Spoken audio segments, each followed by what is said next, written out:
राधे राधे जी, सभी को मेरी राम राम। और आप सब कैसे हो? उम्मीद करती हूँ आप सब अच्छे होंगे, स्वस्थ होंगे। तो भाई यहाँ पे टाइम तो हो रखा है दोपहर का, यानी कि 2 बज गए हैं। और मेरे सुबह था बुखार। तो उसके बाद मैंने घर का, जैसे आपको इस व्लॉग सुबह का जो मैंने शेयर किया था, ये उसी दिन की सुबह की ही है। तो दिन में ना बिल्कुल तबीयत ख़राब हो गई थी, तो मैंने बुखार की है ना जो वो दवाई ली डॉक्टर के यहाँ से। फिर उसके बाद मुझे आराम हुआ। अब लेट भी नहीं सकती भाई, क्योंकि मैं घर में अकेली हूँ करने वाली। और अब त्यौहार हैं वो आने वाले हैं। और इससे नेक्स्ट डे था करवा चौथ, जो कि मुझे आज मेहंदी भी लगवानी थी। तो बुखार के कारण मैंने ना खुद ही रात को मैं कहीं पे भी नहीं गई भाई। और कुछ मेरा अब की बार इतना मन सा भी नहीं था कि मैं बाहर जाके मेहंदी लगाऊं। मैंने कुछ भी नहीं ख़रीदा भाई। वैसे खाली मैं चूड़ियाँ अपनी ना वो लेके आई हूँ, क्योंकि सूट के लिए। और सूट भी मेरा ना अब से नहीं, मेरा 2-3 महीने पहले से ही सिला रखा है, तो मैं उसी को ही डालूँगी। और क्या नाम है, चूड़ियाँ और खाली मैं करवा लेके आई थी, वो भी शाम के टाइम बिल्कुल 8 बज गए थे जब अंशु को लेके गई। क्योंकि भाई मेरे जैसे तबीयत सी ख़राब रहती है ना, और एक कुछ मन बहुत ही अच्छा हो ये किसी चीज़ के लिए, तो ही अपना जो है सारी चीज़ें खरीदने का मन होता है। तो बस मैंने खाली जो चूड़ी है ना वो लेके आई अपनी। और चुटकी पजे पजे तो मेरी ये रखी ही हैं, लेकिन चुटकी वगैरह भी मैं कुछ नहीं लेके आई, मैं उन्हीं को ही पहन लूँगी जब अगले साल को। वो कहेंगे ना हर त्यौहार तो हर साल ही आते हैं, पर अब की बार थोड़ा सा मेरी मम्मी के कारण मेरा मन थोड़ा उदास है। उदास तो क्या कि भाई मतलब इतना वो शौक सा नहीं रहा मुझे, जैसे मैं हर हर साल अपना हर चीज़ की चाहे मैं थोड़ी ही ख़रीदारी करूँ, तो जैसे बाज़ार वगैरह में जाना। और ये चूड़ियाँ भी मैं रात को ही ध्यान में आई मुझे कि मैं चूड़ियाँ तो ले ही आती हूँ। तो मैं अंशु को लेके फिर मैं रात के टाइम 8:30 बजे के करीब मैं अपने यहाँ पे मंडी में ही, हमारे यहाँ पे एक चूड़िया वाली है, मैं उसी से ही चूड़ियाँ लेके आ गई हूँ। और करवा भी ले आई थी। तो भाई सीधा मेरा एक जो व्रत करूँगी ना उसी का ही व्लॉग आएगा, क्योंकि मैंने कोई ऐसी शॉपिंग की नहीं है जो कि मैं आपको मैं दिखाती। और मैं लगी थी दोपहर में, मैंने कि आज मैं बेड को साफ़ कर देती हूँ, क्योंकि इस पर ना बेड शीट वगैरह मैंने आपने देखा होगा मेरे इससे पहले वाले व्लॉग में। और ये साथ साथ ही डालूँगी दूसरे दिन ही इस व्लॉग को मैं, क्योंकि भाई फिर अगर हो सका तो मैं करवा चौथ का सूट करूँगी, जैसे कहानी वगैरह सुनते हैं वो। तो इस वजह से मैंने सोचा इसी को मैं जो मैंने आज दिन में सूट किया है मैं इसी को डाल देती हूँ। तो भाई बेड वैसे गंदा था नहीं, बस ये था कि दिवाली के लिए ना एक एक चीज़ उठा उठा के साफ़ करनी होती है, जिसके कारण फिर बेड को सबसे पहले मैं बेड को ही खाली करूँगी।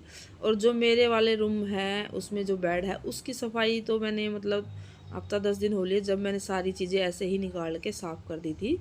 तो ये देखो खाली बेड हो गया है, तो मैंने खाली तो खुद से भी सरका लिया था। जब सामान होता है ना, जब नहीं होता। और इसके पीछे भी मुझे ज़्यादा कुछ डस्ट मिली नहीं, क्योंकि मैं जैसे पानी डालती हूँ ना तो मैं थोड़ा सा सरका के और एक बाल्टी भर के पानी डाल देती हूँ। आप देख सकते हो बहुत ज़्यादा डस्ट बिल्कुल जैसे हो जाती है ना, वो नहीं है। और तो मैं हल्की हल्की झाड़ू यहाँ से निकाल के और गीला पोछा करके वो साफ़ कर दूँगी। दीवारें भी गंदी है ही नहीं, बस मुझे ना बस ये था कि मेरा बेड है ना वो खाली होके साफ़ हो जाए। तो चलो शुरुआत मैंने यहीं से ही की है, मैंने कि चलो मैं बेड तो खाली करके साफ़ कर देती हूँ, तो ऊपर ऊपर की सफाइयाँ रह जाएंगी, जैसे कि रसोई साफ़ करनी है। और फिर जैसे एक ये 2 दिन रह जाएंगे तो मैं अपने पूरे जीने को धो दूँगी। और वही धुलाई तो मेरी हमेशा लगी ही रहती है, ऐसा कुछ नहीं है कि मुझे स्पेशल ही वो करनी है। मेरी तो हर दिन दिवाली सी ही हो जाती है जब भी मैं धुलाई करती हूँ। तो यहाँ पे मैंने हल्का सा गीला पोछा करके और जो थोड़ा सा पीछे हल्का मोटा डस्ट हो जाता है ना वो, तो वो भी मैंने साफ़ कर दिया है। और यहाँ पे गीला पोछा करके मैंने वो साफ़ कर दिया है। तो बस मेरा जो बेड था वो अंदर से क्लीन हो गया है। जब तक मैंने खाट बाहर निकाल के उस पर डाल रखे भाई सारी जो इसमें गद्दे थे या कंबल वगैरह थे सारे, मैंने कि 1-आधा घंटा धूप लग जाएगी। और काफ़ी टाइम तक मैंने बाहर ही रखे वो, ताकि भाई धूप लगने के बाद फिर मैं इनको अच्छे से डाल दूं, क्योंकि अब रज़ाई और कंबल तो निकलेंगे। यहाँ पे मैं करी थी पंखा साफ़, और पंखे पे से मैंने जो डस्ट थी ना वो तो मैंने झाड़ू से निकाल दी। और मैंने क्लीन करवाया था जतिन अंशु से, कह रहा मम्मी आप मेरे ना पंखे साफ़ करने की वीडियो शूट मत करो। तो ये सारे इसको पता है मेरी मम्मी की दिन में तबीयत ख़राब हो गई थी, दवाई लेके आई थी, तो ये सारे सामान को बाहर रखता जा रहा था भाई, और मैं इसको निकाल निकाल के दे रही थी।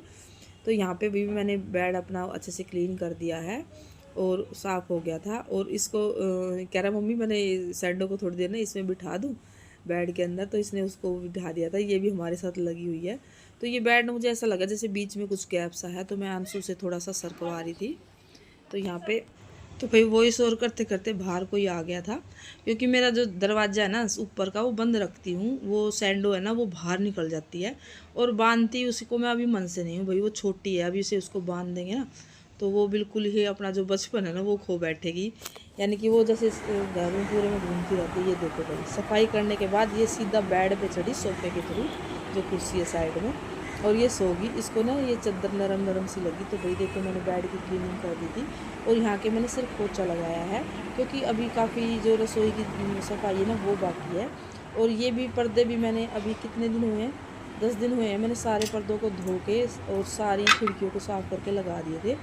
और यहाँ पे मैंने सब्ज़ी भी बना ली है भाई, क्योंकि शाम को मुझे मेहंदी लगवानी थी, तो फिर मैंने आज 4 बजे ही आलू प्याज की सब्ज़ी ना वो बना दी थी। उसके बाद आंसू ने किए थे अपने लिए आलू बॉयल, ये दूसरे वाले कुकर में। तो ये सारी रसोई को ना फैला देता है, बिल्कुल जैसे कोई भी सामान लेना होता है ना, तो ये सारे इस चीज़ों को जहाँ पे निकालता है ना उधर उधर रख देता है। तो मैं आपको वो दिखा रही थी। और पूरा सिंक है ना बर्तनों का वो भर गया था, क्योंकि मैंने भी सब्ज़ी बनाई थी। और उसके बाद फिर आंसू ने आलू उबाले थे अपने लिए, तो ये आलू उबाल के और दही मिला के खाता है, और फिर उसके बाद ये जिम में जाता है। तो बस यहाँ पे मैंने वो कुकर ना खाली पानी में से ही निकाला है, क्योंकि वो गंदा नहीं था, सिर्फ आलू उबाले थे उसमें, तो इस वजह से। तो ये इतने सारे बर्तन इकट्ठे हो गए थे भाई। मैंने आटा भी है ना वो भी गूंद के रख लिया है। रोटी बनाऊंगी मैं 6 बजे के करीब, क्योंकि फिर उसके बाद मेरा ये था कि मैं मेहंदी, लेकिन मेरी ना बिल्कुल ही आसंग सी नहीं हुई, यानी कि तबीयत है ना ढीली रही, तो मैं कहीं पर भी नहीं गई। मैं खुद ही फिर 8 बजे कुप्पी लेके आई, और वहीं से ही मंडी से गई थी मैं सब्ज़ी मंडी में, तो वहीं पे हमारे चूड़ियों वाले की दुकान है, तो बस वहीं से ही मैं 1-2 कुप्पी लेके आई। और उसके बाद मैंने शाम को जो मेहंदी लगा ली, क्योंकि मेरी तबीयत जब ख़राब हो जाती है ना, तो मैं सब कहते हैं तू काम करते जब तो तेरी तबीयत नहीं होती, मेरी ना मेरे साथ उल्टा होता भाई। मैं काम के मामले में थोड़ी सी ऐसी हूँ, मैं अपना काम परफेक्ट करके फिर मैं लेट जाती हूँ, क्योंकि ना मुझे काम फैला हुआ, बर्तन इकट्ठा हुए, और कोई घर में इधर उधर चीज़ें पड़ी हुई हैं, तो मुझे बिल्कुल भी पसंद नहीं है। तो यहाँ पे सारे बर्तन मैंने धो के और वापस से लगा दिए थे। सब्ज़ी मेरी बन गई है, आटा मेरा गूंद गया है, और फिर मैं बना दूँगी 6 बजे या 6:30 बजे के करीब रोटी। और वही हुआ, मैंने 6:30 बजे आज रोटी बना ली थी ना, तो मैं 8 बजे रोटी या 7:30 बजे के करीब बनाने लगती हूँ। तो मैं आपको ये दिखाई, अब तक सोई हुई है, और टाइम हो गया है 5-5:30 का। ये देखो मैंने सारा काम दिन में ही निपटा लिया था। 4 बजे तो मैंने सब्ज़ी भी बना ली थी, तो मैं आपको वही दिखा रही थी। ये उसी दिन का व्लॉग है जो इससे पहले आया था ना, उसी दिन मैंने बेड वगैरह साफ़ क्लीन किए। तो बस मैं आपको दिखा रही थी। 5:30 बजे शाम का टाइम हो गया है, और ये देखो मौसम आजकल अच्छा होने लगा है। ऐसा मौसम रहे तो फिर मन लग जाता है, और हल्की हल्की लगाई थी मैंने जितने बेड के लिए पाती हो, तो मैं आपको वही दिखा रही थी। और फिर वही मैंने 6-6:30 बजे के करीब रोटी बनाई, फिर गई हूँ सब्ज़ी मंडी, वहाँ से मैंने करवे वगैरह लेके आई थी। तो अब आगे मेरा आएगा करवा चौथ का, और उसके बाद व्लॉग, और उसके बाद आएगा मेरा फिर दिवाली की सफाई का। तो राम राम।